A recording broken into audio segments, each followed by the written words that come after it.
Sir, ಈಗ ಮಂಗಳೂರು ಕೆಲವೆಲ್ಲ ಈ ಕಾರ್ಯಗಳಲ್ಲಿ ಕೇರಳದಿಂದ ಇದು ತಂದ್ಕೊಂಡು ಇಲ್ಲಿ ಸ್ಲಜರ್ಗಳಂತ ಹಾಕ್ತಾ ಇದ್ದಾರೆ. ಅಂದ್ರೆ ಅಲ್ಲಿಯ ಕಸಗಳಂತ ಅಂದ್ಕೊಂಡು ಮಂಗಳೂರಿಗೆ ಹಾಕ್ತಾ ಇರುವಂತ ಈಗಾಗಲೇ ಪಾಲಿಕೆಯವರು 10,000 ರೂಪಾಯಿ ಇದು ಹಾಕಿದ್ದಾರೆ. ಇದು ಯಾಕೆ ಬರ್ತಾ ಇದೆ? ಯಾಕಂದ್ರೆ ಈ ಜಿಲ್ಲೆಯಲ್ಲಿ ಹಲವಾರು ಘಟನೆಗಳು ಈ ತರ ನಡೆದಿದ್ದಾವೆ. ಅಂದ್ರೆ ಆ ಪಕ್ಕದ ರಾಜ್ಯದಿಂದ ಬರ್ತಾ ಇದೆ.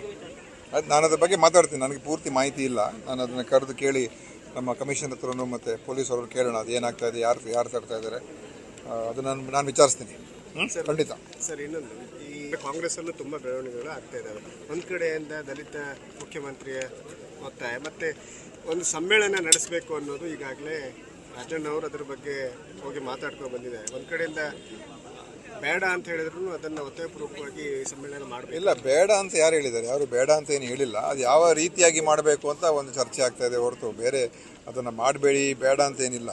ಅದ್ರ ಹಿಂದೆನೂ ಕೂಡ ನಾವು ದಾವಣಗೆರೆಯಲ್ಲಿ ದೊಡ್ಡ ಒಂದು ಸಮಾವೇಶವನ್ನು ಮಾಡಿದ್ದು. ಅದರಿಂದ ಆ ಥರ, ಯಾಕೆಂದರೆ ಕಾಂಗ್ರೆಸ್ ಯಾವಾಗಲೂ ಕೂಡ ಸಾಮಾಜಿಕ ನ್ಯಾಯದ ಪರ ಮತ್ತು ಬಡವರು ಮತ್ತು ಶೋಷಿತ ಈ ವರ್ಗದ ಪರವಾಗಿ ಯಾವಾಗಲೂ ಧ್ವನಿ ಎತ್ತಿರ್ತಕ್ಕಂಥದ್ದು ಕಾಂಗ್ರೆಸ್ ಪಕ್ಷ. ನಮ್ಮ ಇತಿಹಾಸನೇ ಅದು. ಅದರಿಂದ ನಮ್ಮಲ್ಲಿ ಭಾಳ ಅತ್ಯಂತ ಪ್ರಬಲ ನಾಯಕರುಗಳು ಕೂಡ ಈ ಒಂದು ಈ ಜನಾಂಗದಲ್ಲಿ ಇರ್ತಕ್ಕಂಥವ್ರು ಕೂಡ ಇದ್ದಾರೆ. ಮತ್ತು ಭಾಳ ದೊಡ್ಡ ಅವರೊಂದು ಕಾರ್ಯಕ್ರಮ ಮಾಡಬೇಕು ಅಂತ ಒಳ್ಳೆಯ ಉದ್ದೇಶ ಇಟ್ಕೊಂಡಿದ್ದಾರೆ.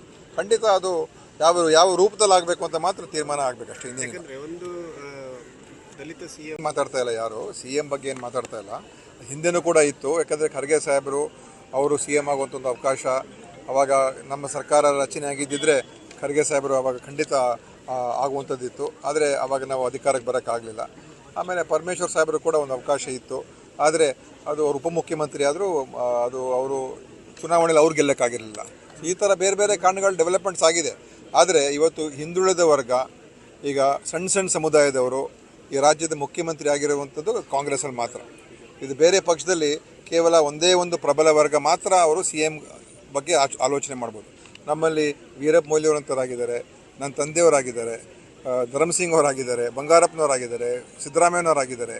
ಸೊ ಎಲ್ಲ ಮತ್ತು ಮುಖ್ಯಮಂತ್ರಿ ಆಗಬೇಕು ಅಂತ ನಾವು ಖರ್ಗೆ ಸಾಹೇಬರನ್ನೆಲ್ಲ ಮುಂದೆ ಇಟ್ಕೊಂಡೆಲ್ಲ ಹೋಗಿದ್ದೀವಿ. ಸೊ ನಾವು ಸಾಮಾಜಿಕ ನ್ಯಾಯ SM ಕೃಷ್ಣನೂ ಆಗಿದ್ದಾರೆ, ಬೇರೆ ಸಮಾಜದವರು ಆಗಿದ್ದಾರೆ. ಅಂದರೆ ನಮಗೆಲ್ಲರೂ ಕೂಡ ಸಮಾನವಾಗಿ ನೋಡುವಂಥದ್ದು. ಸೊ ಎಲ್ರಿಗೂ ಆಸೆ ಇರ್ಬೋದು. ಅಂದರೆ ಜಾರಕಿಹೊಳಿ ಅವರು ಮತ್ತು ರಾಜಣ್ಣ ಮೊನ್ನೆ ಅಷ್ಟೇ ಹೋಗಿ ಹೈಕಮಾಂಡ್ ಮೀಟ್ ಮಾಡ್ಕೊಂಡು ಬಂದಿದ್ದಾರೆ. ನೋಡಿ, ನಮ್ಮ ಪಾರ್ಟಿ ಲೀಡರ್ಸ್ನ ಮೀಟ್ ಮಾಡೋದಕ್ಕೆ ಯಾವ ನಿರ್ಬಂಧನೇ ಇಲ್ಲ. ನಾನು ಮೊನ್ನೆ ಡೆಲ್ಲಿಗೆ ಹೋಗಿದ್ದೆ, ಬಟ್ ನೀವು ಅದನ್ನು ಹೇಳಲಿಲ್ಲ. ಅವ್ರು ಹೋದರೆ ಮಾತ್ರ ನೀವು ಹೇಳ್ತೀರ, ನಾವು ಹೋದಾಗ ಹೇಳೋದಿಲ್ಲ. ಈಗ ಮಂಗಳೂರಿಂದನೇ ಹೋದೆ ನಾನು. ಸೊ ಅದರಿಂದ ಇದನ್ನು ನಮ್ಮ ಇಂಟರ್ನಲ್ ಪಾರ್ಟಿ ಇದ್ದೇ ಇರ್ತದೆ. ನೋಡಿ, ಪೊಲಿಟಿಕ್ಸ್ ಯಾವತ್ತೂ ಎಲ್ಲ ಥರ ಒಂದು ಸಾಧ್ಯತೆಗಳ ಬಗ್ಗೆ ಅದೇ ರಾಜಕಾರಣ. ಈ ಥರದ ಪ್ರಯತ್ನ ಮಾಡೋದು ಅದೆಲ್ಲ ಪೈಪೋಟಿ ಇದ್ದೇ ಇರ್ತದೆ. ಆದರೆ ಆರೋಗ್ಯಕರವಾಗಿರ್ಬೇಕು ಅಷ್ಟೇ ನಾನು ಹೇಳುವಂಥದ್ದು. ಆರೋಗ್ಯಕರ ಪೈಪೋಟಿ ಇಲ್ಲ.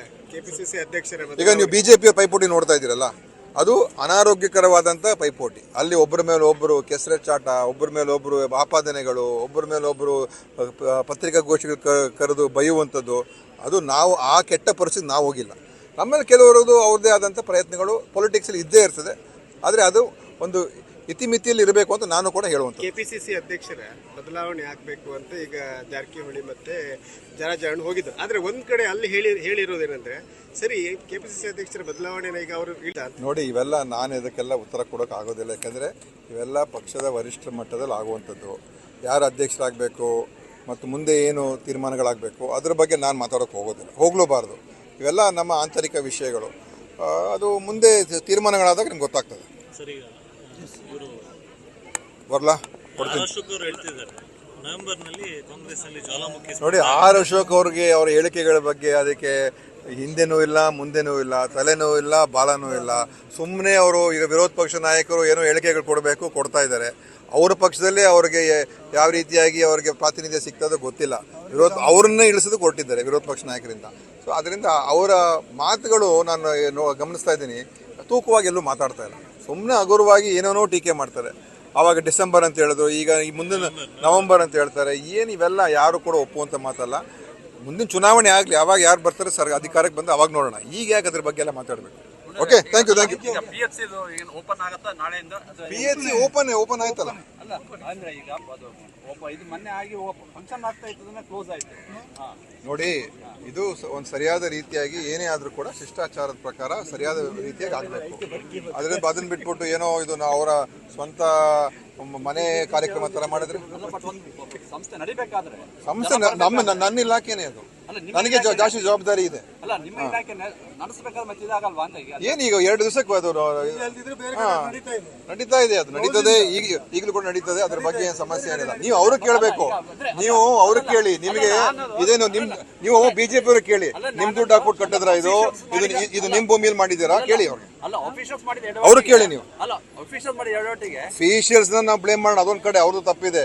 ಇವ್ರಿಗೆ ಅಷ್ಟು ಗೊತ್ತಿಲ್ವ ಇವ್ರಿಗೆ ಯಾರನ್ನ ಕರಿಬೇಕು, ಹೇಗೆ ಮಾಡ್ಬೇಕು ಕಾರ್ಯಕ್ರಮ ಅಂತ. ಈಗ ನಾನು ಬಂದ್ಬಿಟ್ಟು ಅವ್ರ ಕ್ಷೇತ್ರದಲ್ಲಿ ಯಾರನ್ನೂ ಕರೀದೆ ನಾನು ಉದ್ಘಾಟನೆ ಮಾಡಿ ಹೋಗ್ಲಾ ವೇದವ್ಯಾಸ ಕ್ರಮ ಕ್ಷೇತ್ರದಲ್ಲಿ?